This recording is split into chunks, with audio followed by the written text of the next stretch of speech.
કોંગ્રેસ નેતા રાહુલ ગાંધી આજે ગુજરાતની મુલાકાતે રાહુલ ગાંધી અમદાવાદના રાજીવ ગાંધી ભવન એટલે કે ગુજરાત કોંગ્રેસના પ્રદેશ કાર્યાલયમાં આવશે। રાહુલ ગાંધીનો આ પ્રવાસ ગુજરાત કોંગ્રેસ માટે અત્યંત મહત્વપૂર્ણ અને સૂચક માનવામાં આવી રહ્યો છે, કેમ કે ગુજરાત કોંગ્રેસ કાર્યાલય પર પથ્થરમારાની ઘટના ઘટી ત્યારબાદ પહેલીવાર રાહુલ ગાંધી ગુજરાત આવી રહ્યા છે અને એમાં આ પથ્થરમારાની ઘટનામાં અટકાયત કરાયેલા કોંગ્રેસના કાર્યકર્તાઓ સાથે અને તેમના પરિવારજનો સાથે રાહુલ ગાંધી મુલાકાત કરી શકે છે।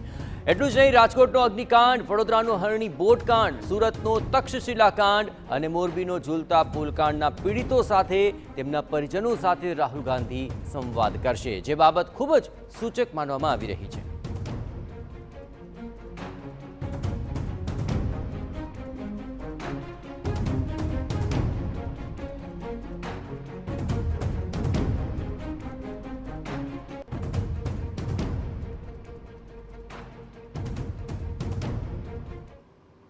અને આ તમામ પરિસ્થિતિઓ વચ્ચે વધુ વિગતે વાત કરવા માટે જોડાઈ રહ્યા છે TV9 સંવાદદાતા સચિન। રાહુલની આજની આ મુલાકાત ઘણી સૂચક મનાઈ રહી છે। છેલ્લે ખાસ કરીને કાર્યકર્તાઓ જે એની અટકાયત કરેલ છે જેલમાં, તેમને પણ રાહુલ ગાંધી મળશે અને પાછલા દિવસોમાં જે મહત્વપૂર્ણ ઘટનાઓ ઘટી, જેમાં મોરબી ઝૂલતા પુલ હોય કે પછી રાજકોટનો અગ્નિકાંડ હોય, આ તમામ બાબતોને લઈને પણ પરિવાર સાથે સંવાદ કરશે। કેટલા મહત્વપૂર્ણ આ તમામ બાબતો રહેશે અને તેના સૂચિતાર્થો શું સામે આવી રહ્યા છે,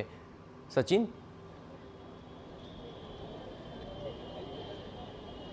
જે સૌથી મહત્વની વાત જે હું સૌથી પહેલા મેન્શન કરીશ એ વાત એ છે કે લોકસભામાં રાહુલ ગાંધીનું જે નિવેદન હતું કે लिख के ले लो इस बार इंडिया गठबंधन आपको गुजरात में हराने जा रहा है, ત્યારે એ જે બાબત છે અને એ સિવાય રાહુલ ગાંધીનું જે બીજું નિવેદન હતું એ નિવેદનને લઈને થોડા દિવસ પહેલા આપણે જોયું પણ કોંગ્રેસ કાર્યાલયની બહાર જે પ્રકારની સ્થિતિ સર્જાઈ હતી, સામસામે ભાજપ અને કોંગ્રેસના કાર્યકર્તાઓ એકબીજાની સામે આવ્યા હતા, પથ્થરમારો થયો હતો અને જે સમગ્ર ઘટનાક્રમ થયો એ ઘટનાક્રમ પછી આજે 6મી તારીખે રાહુલ ગાંધી ગુજરાત આવી રહ્યા છે, એ પણ નેતા પ્રતિપક્ષ બન્યા પછી। ત્યારે આ જે મુલાકાત છે સ્વાભાવિક રીતે સૂચક છે, કારણ કે આજના દિવસમાં તેઓ જે મુલાકાત કરવાના છે, મુલાકાત છે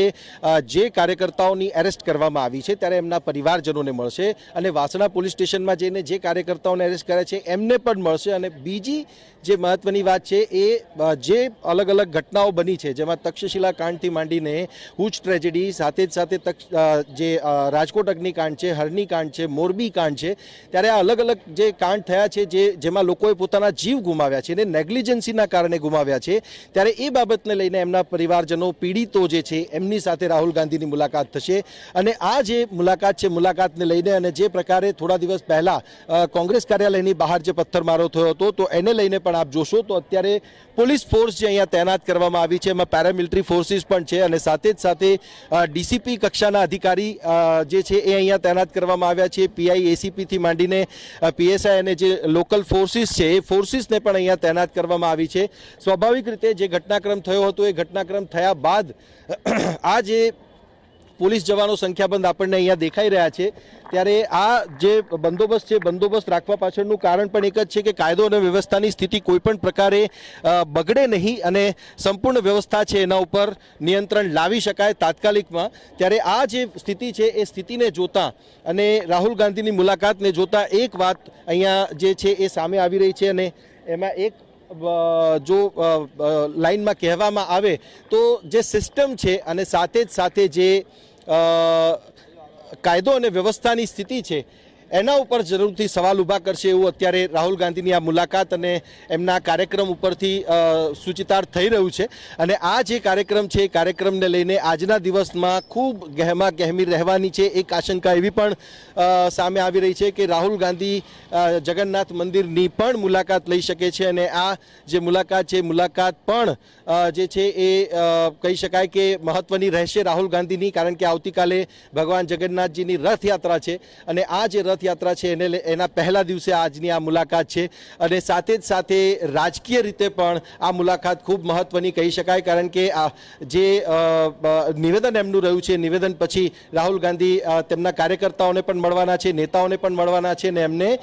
કેટલાક સૂચનો પણ આપવામાં આવે છે। એટલે કહી શકાય કે કાર્યકર્તાઓને ચાર્જ કરવા માટેનો પણ આ એક પ્રયાસ કોંગ્રેસ પાર્ટીનો અહીંયા દેખાઈ રહ્યો છે। આભાર સચિન, તમામ ગતિવિધિઓ પર આપ નજર રાખતા રહેજો. તો ભાજપના ગઢની અંદર રાહુલનો આ પડકાર છે અને અનેકવિધ એવા મુદ્દા છે જે રાહુલ આજે ઉઠાવી શકે છે અને આ વખતે લોકસભાની અંદર પણ સ્પષ્ટપણે બોલી ચૂક્યા રાहुल गांधी के लिख के ले लो, इस बार गुजरात में हम आपको हराने वाले हैं. અને આ સાથે ઇન્ડિયા ગઠબંધન સાથે ગુજરાતની અંદર રાहुल गांधी ગુજરાતમાં શરૂઆત કરી રહ્યા છે અને ખાસ કરીને જે કોંગ્રેસ કાર્યાલય પર પથ્થરમારો થયો ત્યારબાદ પહેલીવાર રાहुल गांधी ગુજરાત આવી રહ્યા છે અને સાથોસાથ મોરબી ઝૂલતા પુલ કાંડ હોય, રાજકોટનો અગ્નિકાંડ હોય, વડોદરાનો